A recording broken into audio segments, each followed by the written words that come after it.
हो जो नक्सल की बात आए चाहे किसी की बात आए, जो अपना स्पष्टीकरण जब रखे, जब अपना तर्क दे, प्रधानमंत्री भी माथा झुका कर सुने। भारत देश में किसी माई के लाल का हिम्मत नहीं है कि नक्सल में नक्सलियों की मान में खड़ा होकर बोल सके। और मैं चाहूंगा मीडिया वाले बिल्कुल जो गांडी गिरिडीह से आए, मेरे इस बयान को बिल्कुल आप रिकॉर्ड करें, क्योंकि लीडर का मतलब वो नहीं जो डरता है। विधायक सांसद बनने वाले लोग डरते हैं, हम लीडर बनने आए हैं, हमारी आंखों में डर नहीं होना चाहिए। जो भी झारखंड की समस्या है उसमें मेरा स्पष्टीकरण होना चाहिए, उसमें मेरा स्टेटमेंट होना चाहिए। आज अगर आपको नक्सल के कारण को समझना है, क्योंकि देश के प्रधानमंत्री आए थे खूंटी, तो बड़ा बड़ा भाषण दे रहे थे कि हमारी सरकार में नक्सल की समस्याओं को हमने कम किया है, तो हम प्रधानमंत्री को बकायदा आपके चैनल जितने भी मीडिया सोशल मीडिया आए हैं, मैं उनके माध्यम से देश के प्रधानमंत्री को संदेश देना चाहूंगा कि नक्सल समस्या ब्लू ऑपरेशन और ग्रीन ऑपरेशन से सफल नहीं होगा। यह नक्सल की समस्या का समाधान ग्रीन ऑपरेशन से नहीं होगा, नक्सल की समस्या का समाधान सामाजिक न्याय से होगा। सामाजिक न्याय का मतलब है कि आज टाटा के पास अनगिनत जमीन है, किसका है? संथाल लोग का है, कुर्मी लोग का है, घटवार लोग का है, गोंड लोग का है, जिसका भी है, डज नॉट मैटर। आज टाटा के पास अनगिनत जमीन है। यदि आप सरकार में हैं और आप में हिम्मत है जो कहता है कि नक्सल एक समस्या है, और यदि आप समाधान चाहते हैं, तो जहां उद्योग नहीं खड़ा है, जहां टाटा बिल्डिंग नहीं बनाया है, यदि कोई खाली जगह है उसको खींच के वापस लीजिए और रैयत को वापस कर दीजिए। सामाजिक न्याय से नक्सल की समाधान होगा, ना कि नेताजी के बड़े बड़े भाषणों से होगा। अब मैं यही का उदाहरण देता हूं। अभी हम आए तो हमको किसी ने बताया कि यहाँ के जो थाना प्रभारी हैं खुखरा है, इधर मधुबन है। चूंकि मैं उनका नाम काल्पनिक लेता हूं, चूंकि सरकारी लोग हैं, लेकिन उनका सरनेम मैं प्योर लेता हूं। मान के चलिए खुखरा के थाना प्रभारी, उनका नाम है अमन महतो। उनके नहीं, काल्पनिक नाम ले रहा हूं, आप उनके सरनेम को ध्यान दीजिएगा। मैं जानबूझ के फॉल्स नेम ले रहा हूं, उनका नाम गलत ले रहा हूं, लेकिन उनका सरनेम मैं परफेक्ट ले रहा हूं, ताकि आपको समझा सकूं कि नक्सल का प्रॉब्लम क्या है। क्या नाम है इनका? अमन महतो, खुखरा के थाना प्रभारी, लेकिन उनका नाम कुछ और है, सरनेम परफेक्ट है। आपके मधुबन में थाना प्रभारी हैं, उनका नाम मानते हैं उनका नाम सुमन मुंडा। नाम गलत ले रहे हैं, लेकिन उनका सरनेम हम परफेक्ट ले रहे हैं। अब यही कुछ नक्सलियों का नाम हमारे मोबाइल में है, उनका नाम है विजय महतो। विजय नाम गलत है, लेकिन पीछे का महतो नाम गलत नहीं है। नाम है उनका कमल बेसरा। कमल नाम गलत है, लेकिन बेसरा नाम गलत नहीं है। मेरा बात को समझिएगा, क्योंकि हम एक सेंसिटिव मुद्दे पे बात कर रहे हैं। मैं उनका जो नाम ले रहा हूं काल्पनिक नाम ले रहा हूं, लेकिन उनका सरनेम मैं पक्का परफेक्ट बोल रहा हूं। अब ध्यान दीजिए, मैंने क्या कहा कि थाना प्रभारी कोई डैश डैश महतो है। नक्सल में जो सरकारी लिस्ट में वो भी कौन है? डैश डैश महतो है। मधुबन का थाना प्रभारी कौन है? डैश डैश मुंडा है। नक्सल में जो इनामी राशि कौन है? वो भी डैश डैश बेसरा है। अब मान के चलिए, अगर पीर टाण में किसी दिन नक्सल की घटना घटती है, और यदि क्योंकि सीआरपीएफ भी लोग हैं, हमारे एक मित्र भी आए हैं जो हमारे साथ ही पढ़े हैं, उनका नाम मान के चलते उमेश महतो, काल्पनिक नाम। उमेश नाम कल्पना है, लेकिन महतो नाम परफेक्ट है। अब मान के चलिए, यहाँ अगर कोई नक्सल की घटना घटती है, जिला पुलिस भी आएगी, सीआरपीएफ भी आएंगे। कौन आएंगे? ध्यान दीजिएगा, उनका सरनेम है मुंडा, उनका सरनेम है महतो, और नक्सल में जो लोग बैठे हैं उनका सरनेम क्या बता रहे हैं? ध्यान दीजिएगा। अब अगर गोली चलती भी है, इधर से चले या उधर से चले, बताइए लहू किसका बहेगा? बताइए हमको, लहू किसका बहेगा? दोनों झारखंडी हैं। बाकायदा अगर उनको रिसर्च किया जाएगा, जो सीआरपीएफ में बैठा है, जो जिला पुलिस में बैठा है, और जो सामने जंगल में बैठा है, हमको लगता है दाएं बाएं से खोजने से, मामा मौसा जेठा करने से एक दूसरे का रिलेशन निकलेगा। ये किसी का हिम्मत नहीं है। ये पूरे भारत देश में किसी माई के लाल का हिम्मत नहीं है कि नक्सल में नक्सलियों की मान में खड़ा होकर बोल सके। यानी ध्यान दीजिए, क्या भाई कारण क्या है?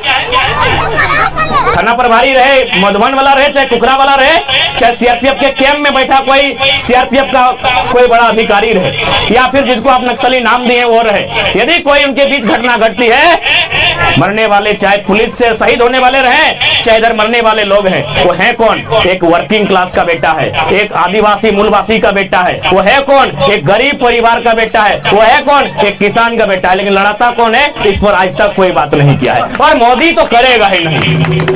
तो आज हम बता देते हैं लड़ाता कौन है भाई। न जिसको पारसनाथ का पहाड़ चाहिए, पारसनाथ का पहाड़ चाहिए, आज उन लोग महल बना लिया है, करोड़ों का अरबों का उन लोग व्यापार करता है, जिसका यहाँ एक बित्ता जमीन नहीं गया है, जिसका जिन उद्योगपतियों का, जिन गुजरातियों का, जो राजस्थान के से आए हैं, जो महाराष्ट्र से आए हैं, गुजरात से आए हैं, उनका एक बित्ता जमीन नहीं गया है। आज वे लोग लाखों छोड़िए अरबों रुपए का कारोबार करते हैं। ये समस्या है, ये सामाजिक न्याय की व्यवस्था नहीं है।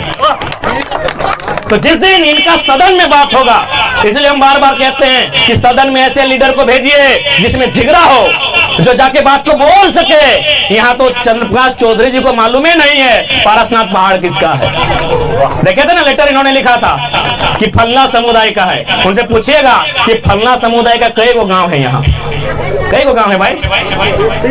वो जो गुजरात से वो फलना समुदाय आया है, कई गो गांव है उनका? एक भी गांव नहीं है। और हमारे माननीय सांसद बोलते हैं विशेष समुदाय का है। जब तक सदन में चर्चा नहीं होगा, जब तक सदन में चर्चा करने वाले लोग नहीं होंगे, तब तक ये समस्या रहेगी।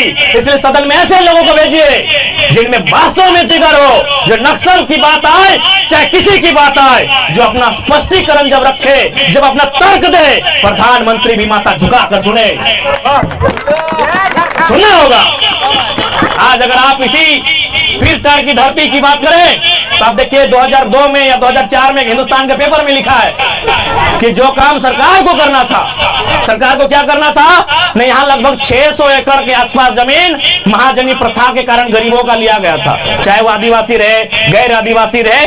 कैसे लिया गया था? न घर में शादी है, बिहा है, भोज है, तो क्या किया ना, उसको 4 आना 12 आना रुपया उधार दिया गया। वो आदमी मर गया, उसका बेटा भी मर गया, लेकिन सेठ जी का 4 आना का चुकाई नहीं हुआ है। तब क्या हम कोई गलत बोल रहे हैं? आप लोग आयु में हमसे बहुत बड़े हैं, अगर गलत बोलेंगे तो टोकिएगा, क्योंकि हम एक संवेदनशील मुद्दा पे बात कर रहे हैं। हम एक ऐसे मुद्दे पर बात कर रहे हैं जिनमें नेताजी का पेंट गीला हो जाएगा, हम उस मुद्दे पे बात कर रहे हैं। इसलिए आप हमसे आयु में बड़े हैं, आप अनुभव को साझा कीजिएगा। मैंने जो किताब में पढ़ा है मैं उसी बात को दोहरा रहा हूँ। क्या लिखा था कि जो काम सरकार को करना था, जो काम सरकार को करना था, वो काम किसने किया था? नक्सलियों ने किया था। उन्होंने क्या किया था न, जो भी जमीन महाजन लोग लूट के ले गया था, जो जमीन जमींदार लोग लूट के ले गया था, वो सारा जमीन रैयत को वापस किया था। यदि आज देश के प्रधानमंत्री यदि उन्हें सोच रखते हैं कि नक्सल की समस्या झारखंड से समाप्त हो, हम स्वागत करेंगे देश के प्रधानमंत्री का। लेकिन सबसे पहले आप अपने मित्र टाटा से कहिए कि जहां आपने कब्जा किया है, जहां आपने अन्याय किया है, जहां आपने जुल्म किया है, वहां इंसाफ करें। कहिए आप वेदांता से, कहिए आप बिरला ग्रुप से, कहिए आप अंबानी ग्रुप से, कहिए आप अडानी ग्रुप से गोड्डा में जिस प्रकार आदिवासियों का जमीन मारपीट के लिया गया है। बिल्कुल कोई नहीं चाहेगा। और हम तो स्पष्ट कहते हैं यदि भविष्य में कभी हम लोग सरकार में आए तो जिनको आज आप लोग नक्सली के नाम से जानते हैं, जिनके हाथों में बंदूकें हैं, हम लोग ऐसी व्यवस्था लाएंगे उनके हाथों में हथियार नहीं, उनके हाथों में हम लोग हल थमा के उनको से खेती करवाएंगे।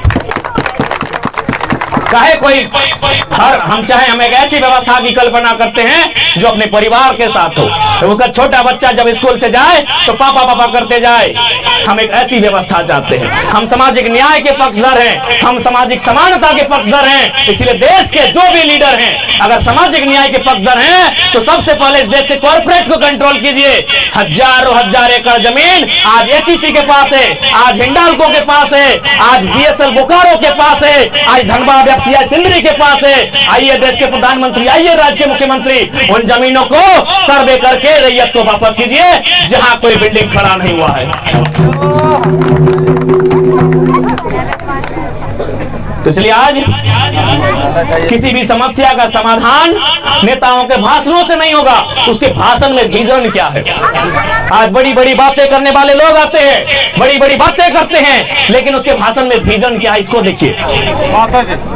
आपके सवाल का उत्तर अपने संबोधन के बाद देंगे और आपसे हम आग्रह करेंगे, आप जो मदिरा का पान किए हैं कंट्रोल कीजिए। मैं आपके सवाल को उत्तर दूंगा माननीय महोदय श्रीमान, श्रद्धेय है श्रीमान, धैर्य रखिए, मैं आपके सवाल को उत्तर दूंगा। इसलिए आज चूंकि गिरिडीह लोकसभा के अंतर्गत आता है और हमारे जो 2 साल से आंदोलन चल रहा है, हमने स्पष्ट कहा है कि हम लोग चुनाव की ओर आ रहे हैं, बाकायदा हमने जनता से पूछ के कहा है। इसलिए आज गिरिडीह लोकसभा के अंतर्गत आने वाले इस प्रखंड से, यहाँ पर बैठे तमाम लोगों से हम चाहेंगे कि दिल्ली में एक ऐसे नौजवान को भेजिए जो जब आवाज करे तब बाकी लोग गुंगा की तरह सुने कि वो बोल क्या रहा है। नहीं, आप बताइए, आपके इसी संसदीय सीट से रविंद्र पांडे जी रहे, वर्तमान में सीपी चौधरी जी रहे, उन्होंने कितना सवाल किया है, क्या तर्क उन्होंने रखा है, क्या आपके सामने है कोई वीडियो, कोई फुटेज, तो आप हमें दिखाइए। इसलिए आज कोई भी समस्या का समाधान कोई जादू की छड़ी में नहीं है। यहाँ सभी धर्मों को मानने वाले लोग हैं, हिंदू धर्म को मानने वाले, इस्लाम को मानने वाले, सरना को मानने वाले, प्रकृति को पूजने वाले सभी धर्मों के लोग यहाँ बैठे हैं। लेकिन आप सभी जानते हैं भारत एक लोकतांत्रिक देश है और समस्या का समाधान सदन में होगा। सदन में नियम बना के, सदन में कानून बना के, सदन में विधेयक बना के, और सदन में नियम तभी बनता है जब चर्चा होती है, और चर्चा वही कर सकता है जो पढ़ा लिखा है और जिसमें साहस हो। इसलिए आज मैं आप सभी से इस बात के लिए अपील करना चाहूंगा, मैं आप सभी से विनती करना चाहूंगा कि आज आप लोग एकजुटता का समय है, अपनी विवेक स्वविवेक को जागृत करने का समय है। इसलिए आज मैं आप सभी से अनुरोध करने आया हूं कि आप लोग ये जो 2 साल की लड़ाई चल रही है, इस आंदोलन में हमारा सहयोग करें, इस आंदोलन में हम लोग का समर्थन करें। मैं ये अभिलाषा रखता हूं, मैं ये अपेक्षा रखता हूं और मैं आप सभी से ये उम्मीद रखता हूं।